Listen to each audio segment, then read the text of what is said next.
is Dr. Mark Rinne, and he is from the Cheyenne City Council. How long have you been on the council?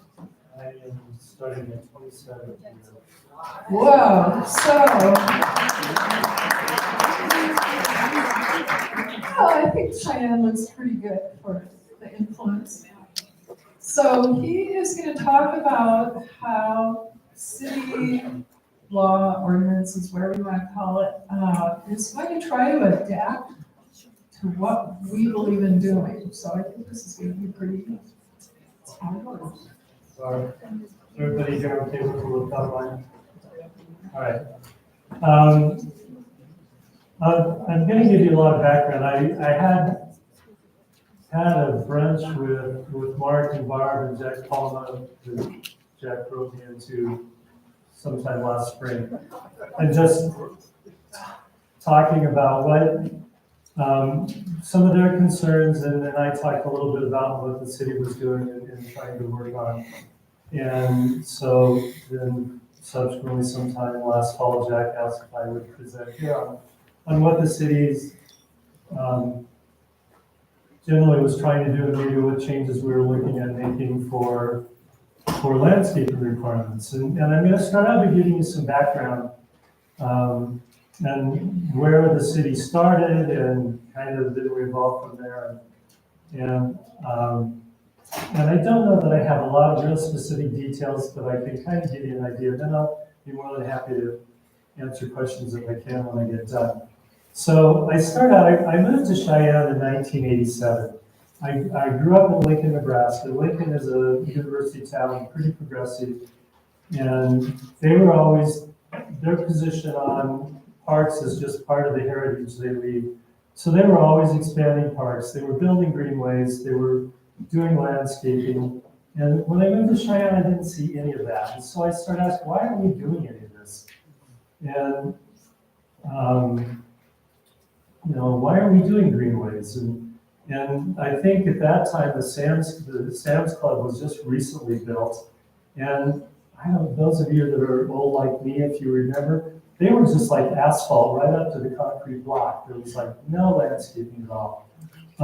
So all that bothered me. So I successfully ran for city council in 1988 and immediately started working on some projects. And I even get the credit or blame for, I and two landscape architects who worked with me wrote the first landscaping ordinance to be applied to all commercial industrial development in Cheyenne.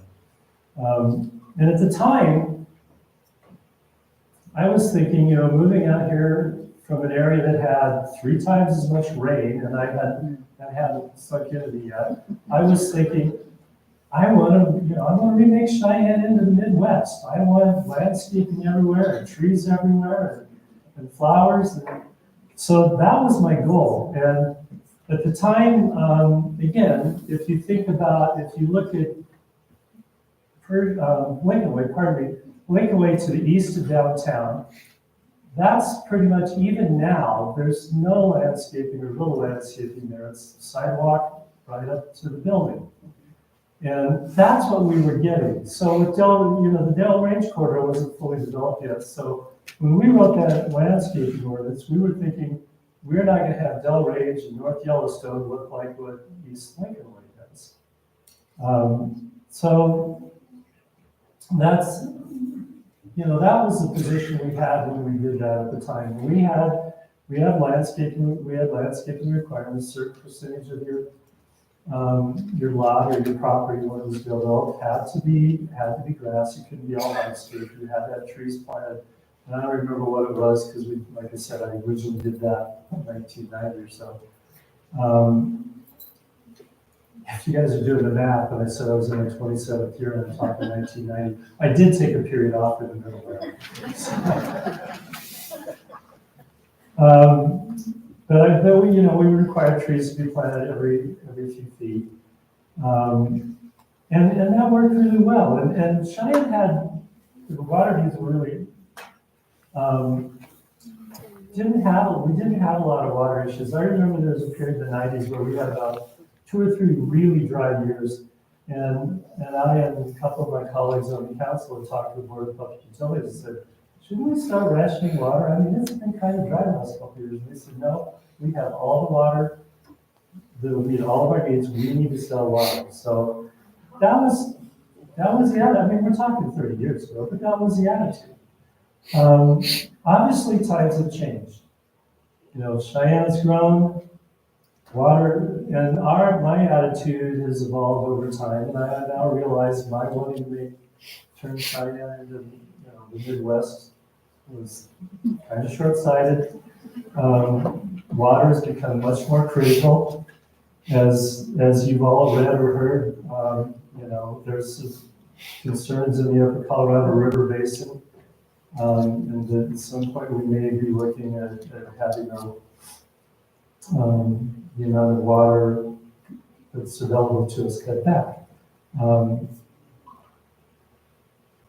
So now I'm looking at, you know, what happens if we're faced with curtailment, and how do we, as a city, prepare for that? And every year since Mayor Collins was elected, the Cheyenne City Council meets in January. We're currently doing that now, to set our goals for the year. And a couple of years ago, one of the council goals was to encourage more water-wise landscaping. So my thought was, so as I said, my thoughts have changed from thinking we've got to have more landscaping to maybe we need to be more careful about what kind of landscaping we do. So the other thing was, as I said, when we wrote that original landscaping ordinance, we were more concerned. I was thinking, what's Dell Range, North Yellowstone, and some of those undeveloped streets going to look like? We were not getting mega projects like we are now. With all of our data centers, we have two cryptocurrency mining operations. But like when Meta came in, southwest part, south of town, a little bit west of South Greeley Highway, if you get a chance, you should go out and look at that. That site is massive. It's 960 acres. We weren't getting projects anywhere near like that. They're a good example. So with one of the Microsoft projects, our landscaping requirements essentially told them they needed to plant a forest out on the prairie. And so, you know, as a city and as our planning office, we started looking at, okay, we need to change those things. One of the things we've done right away is we created a business park zone, which we never had before. And that has, with that, we're encouraging developments to maintain, actually get extra points for maintaining the prairie. And we're asking for fewer trees and asking them to be put together and not all spread out.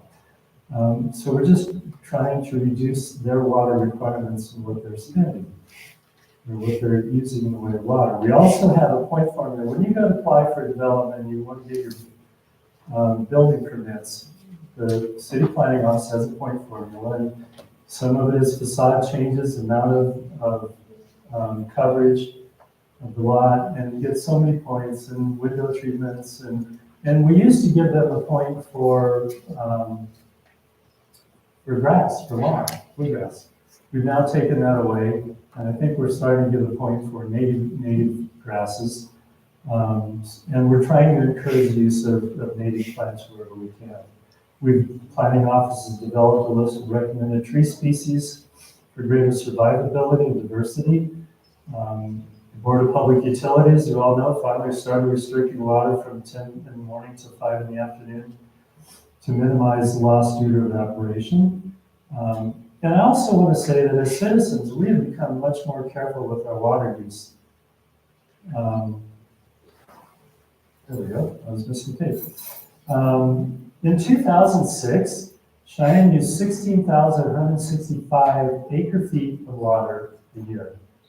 The last fiscal year, we used only 12,665. So that's a 3,500 acre foot reduction in a year.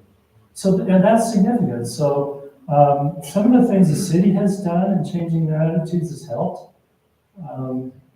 But all of you, I mean, all of us are obviously more aware of it because we significantly cut back our water use from what it was in 2006. So we've done well, but I still think we can do better. So I'm currently working with a committee from our planning office. Jean Shrednick is a member of that committee. And looking at ways we can improve our efforts. I started out thinking I wanted to get rid of what we were referring to as tree boulevards or tree lawns. Jack calls them hell strips. So, and I want to get rid of those in residential areas. I lost that because, as you know, I mean, I do think it's important to keep it along major streets to have the sidewalk setback. I think that's a lot safer for pedestrians. But even in my office, I've got the tree lawn on the north side and the west side, and it's irrigated. There's a lot of water that hits the sidewalk and hits the street.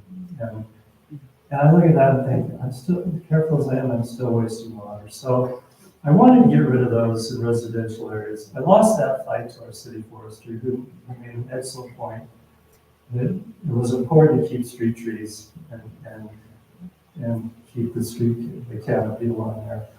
So one of the things we're looking at is in that area, no longer requiring in residential bluegrass, encouraging some kind of native species. Still have trees there with drip irrigation as opposed to the normal irrigation. We've looked at the landscaping requirements for Greeley, Fort Collins, and Loveland. We're hoping to take what we think are their best ideas and their standards and apply them to Cheyenne.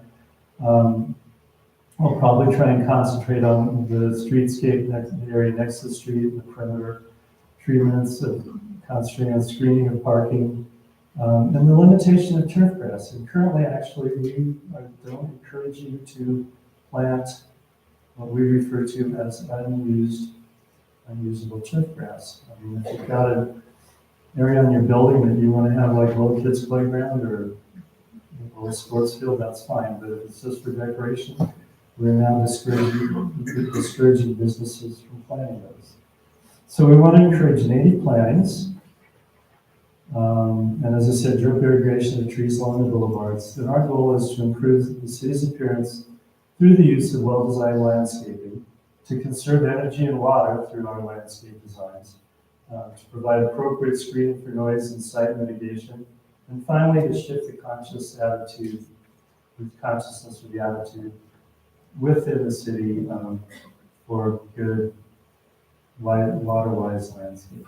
So that's essentially, I don't have a lot of details yet. That committee started, we got that organized in November. Our planning office, Cheyenne, has had a lot of growth, so our planning office is real busy, and it took me some nagging and reminding me, hey, can you work on this? And our planning director, Charles Booth, finally said, yeah, it's time. We can free some people up to do it. So, as I've learned, things in government move slowly, but we are moving.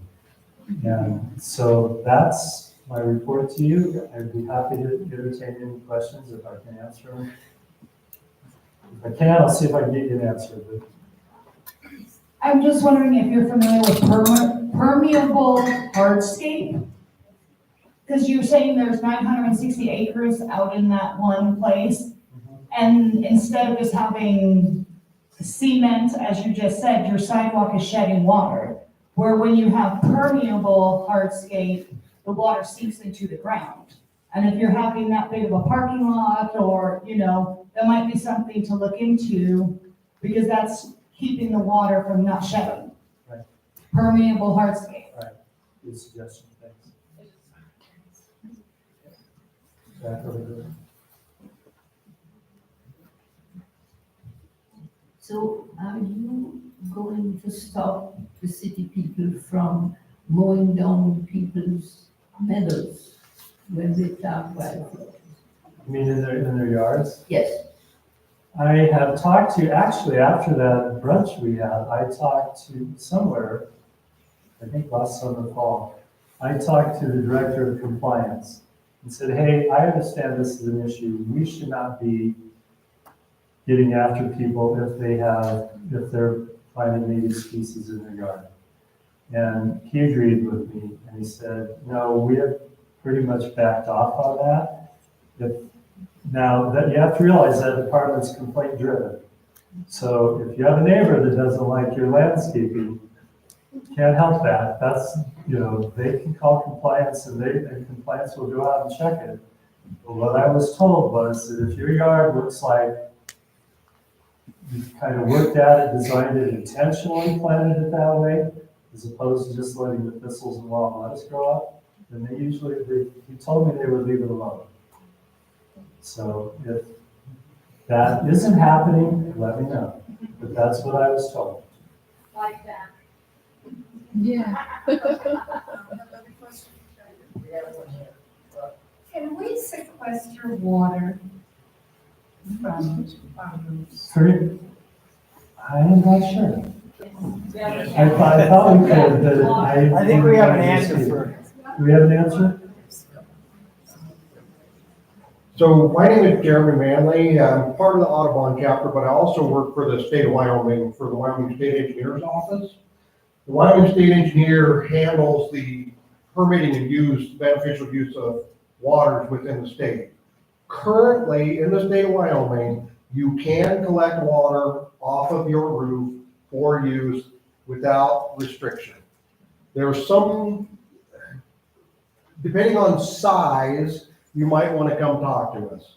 Your house, it's not a big deal. Something on the level of the Lowe's distribution center or the Walmart distribution center, we would want to talk to you to make sure that that catchment volume won't impact senior water rights. But today, you can collect rainwater and use it. And Rose is like 1 million square feet, so that would be significant. I just have a quick question here. I know in some communities, they begin to not allow HOAs to mandate what people can do in their yards, for example. And I know there's a lot of development going on in Cheyenne. Are they going to not allow HOAs to decide you have to have green grass?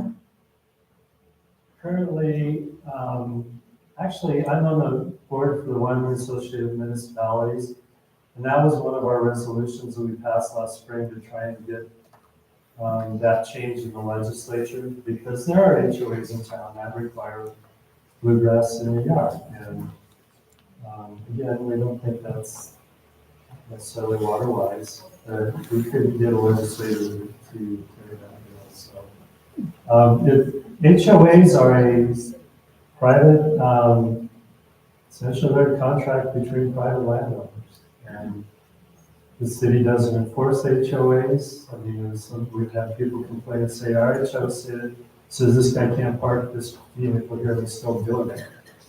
We do something about it, and we just say, we don't get involved in HOAs. So that's a great question. I would have to ask our attorney if, again, that's because it's a contract between private individuals. I'm not sure if we could actually pass an ordinance to override that. But we tried to find somebody to carry a statute and did it this year. This all sounds really great. I am curious about that little waterfall on Snyder at that municipal building. It's, I don't know, I don't live here, but I come to Cheyenne quite a bit, but there's a municipal building on Snyder and there's a waterfall, kind of rain garden. I don't know if it's a rain garden, but I'm curious about, does that water get recycled or what happens to it? It does get recycled.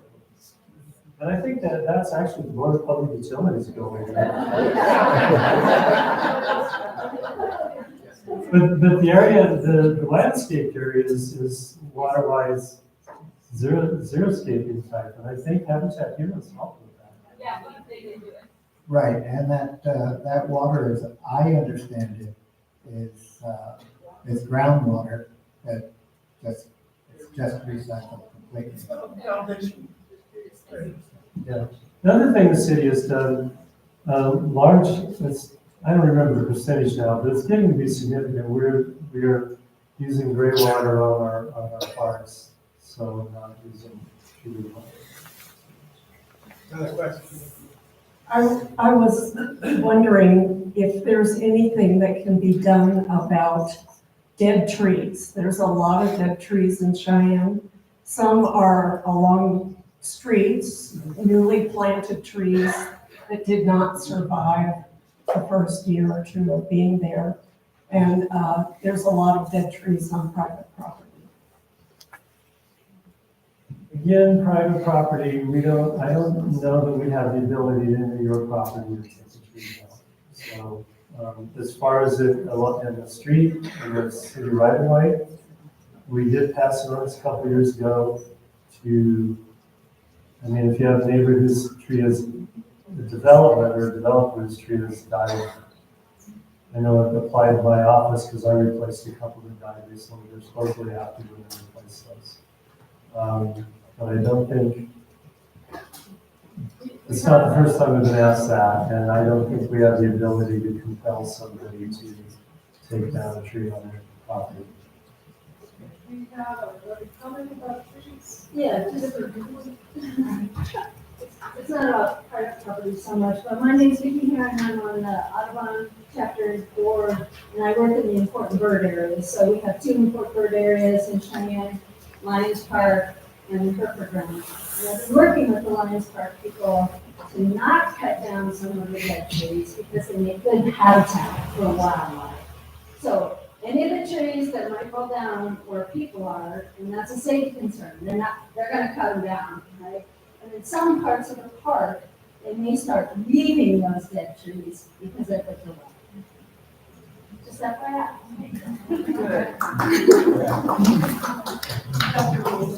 I'm Laura Chestnut, and I'm with the Audubon, and I'm on the board as well.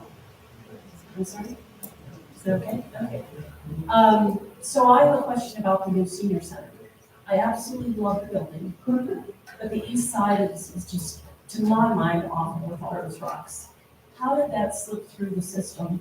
And we're not going to do that around our town, are we? I've had a running argument with our planning officer. And actually that's come up in our committee discussions too. The requirement is, and Jeannie, correct me if I'm wrong, but it's like 75% has to be ground cover of some sort, correct? New block areas, you have to cover it with living vegetation. That full coverage is 75%. Right. So for those of you that didn't hear, my perception was correct.